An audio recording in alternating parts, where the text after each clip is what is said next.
Bonjour à tous, je suis ravi de vous retrouver pour une nouvelle vidéo. Une vidéo qui va être un peu courte par rapport à la précédente, parce que j'ai trouvé un peu trop longue, hein. Ceci dit, si je suis là aujourd'hui, c'est pour vous faire mon petit planning du mois d'août qui s'avère être ambitieux et je crois que je vais jamais y arriver. Mais voilà, je ferai ce que je pourrai. En tout cas, par un planning qui a été régi un peu par ma participation au challenge des 4 maisons proposé par Bulle de Mode. Donc je vais vous mettre le lien de la page Facebook ci-dessous. Aussi le lien de la vidéo où elle présente le challenge.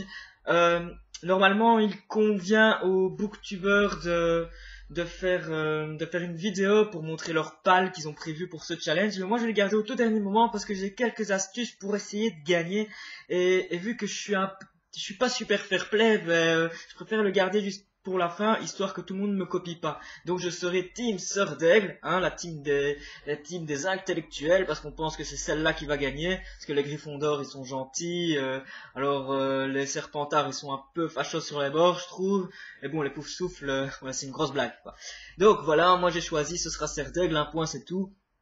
Et même si ça va être compliqué parce que le but du jeu est quand même de lire plus de 4100 pages en 2 semaines, c'est quasi mission impossible et ceux qui vont y arriver en gros devront jouer sur des astuces pour essayer de faire gagner leur maison. Enfin, moi je l'ai compris comme ça en analysant un peu les règles. Donc au cas où je remporterai le challenge, je vais essayer de tout faire pour apporter un maximum de points.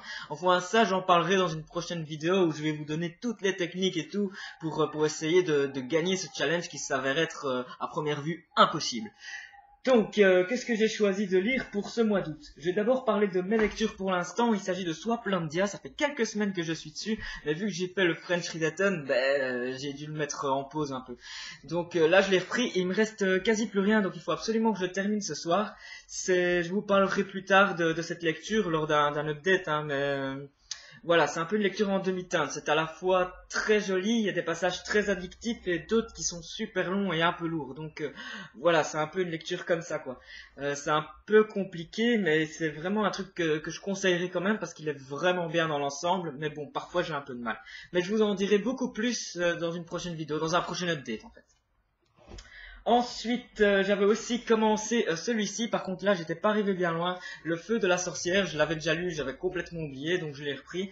Je vais essayer aussi de le terminer dans la semaine, c'est pas gagné, mais il a l'air gros comme ça, mais en fait les pages sont assez épaisses, et en fait il fait un peu plus de 500 pages, donc comme ça on dirait qu'il en fait 600-700, mais en fait non. Donc voilà, je vais essayer aussi de le lire dans la semaine, parce que un peu plus tard, je partirai en vacances, rejoindre Elise, Lydia et Johanna. Et donc pour pas trop prendre de livres dans la valise et tout, j'ai prévu un gros livre, un livre que je pourrais tenir avec pendant toutes les vacances. Il fait plus de 1000 pages et il sera compté dans le challenge des 4 maisons du coup. Si j'arrive à le lire, ce sera déjà pas mal. Et il s'agit du Chardonneret de Donna Tartt, dont j'en avais déjà parlé dans une autre vidéo. C'est un livre qui a reçu le prix Pulitzer il y a 2-3 ans, qui est un peu assimilé à un Charles Dickens, à une espèce d'Oliver Twist des temps modernes, mais avec un peu plus d'action, de suspense. En tout cas, on en parle comme un véritable chef-d'œuvre. Je suis impatient de le lire. Donna Tartt, elle écrit un bouquin tous les 10 ans. Apparemment, à chaque fois qu'elle en écrit un, c'est un chef-d'œuvre. Il y avait Le Maître des Illusions, Le Petit Copain. Apparemment, tout le monde... il y a de très bonnes notes sur ces livres, et donc je vais commencer par le dernier qu'elle a écrit, à savoir le Chardonneret, mais il me tente beaucoup, et c'est un peu ce qui va rythmer mes vacances. Ensuite, j'avais aussi prévu une lecture commune avec Elise de la chaîne Les Lectures d'Elise. Donc il s'agit de Séquestré, c'est un bouquin qu'elle m'avait offert, donc je la remercie encore.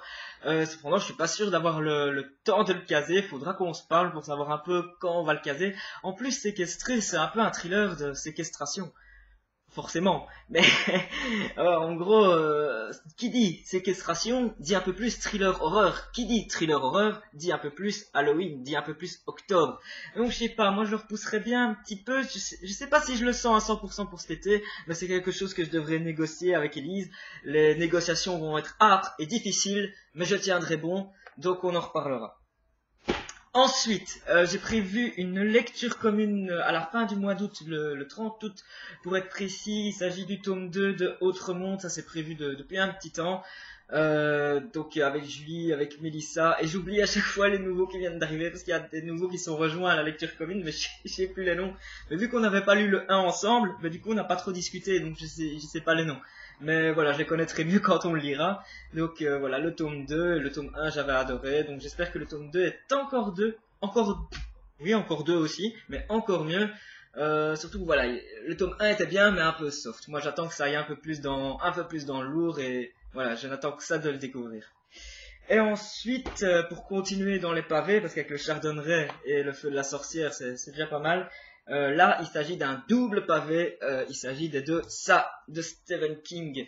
Ces deux-là, je les ai prévus aussi pour les lire dans le contexte du challenge des 4 maisons.